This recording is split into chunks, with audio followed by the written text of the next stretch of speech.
I think there's multifacets to the success of Colorado Stars.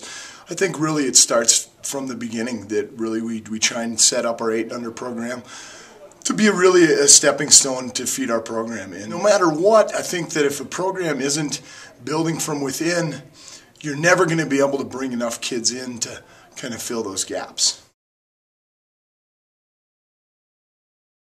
I think that it's really education, and I think that it comes from primarily the group coach, because I think that there's got to be accountability, no matter if it's an 8 and under or a senior.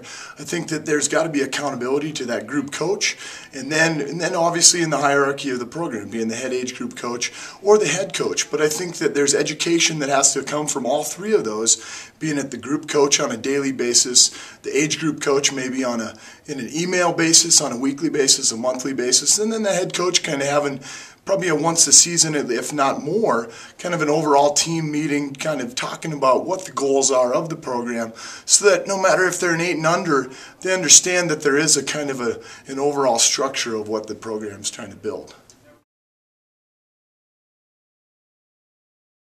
As a staff, we're always trying to think outside of the box and what are we doing good, but what can we do better? And I think that the one thing that we have a benefit is that we get to train at almost 6,000 feet on a daily basis. And I think at the end of the day, if you look at the national team makeup, there's less than 5 kids that have ever trained at altitude for more than a 3-week period. So I think that that's one of our benefits.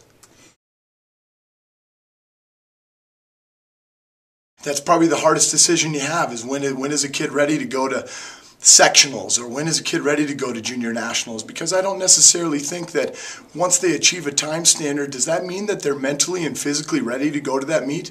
Maybe, maybe not. I think that it's on an individual basis. Racing is only one aspect of that. I think that there's a lot of the physical maturity, the mental maturity, because a 12-year-old may have senior national cuts, but the conversation a 12-year-old is having in the pool or in the locker room is very different than a 16 or 17-year-old, and so you got to kind of keep that into account also.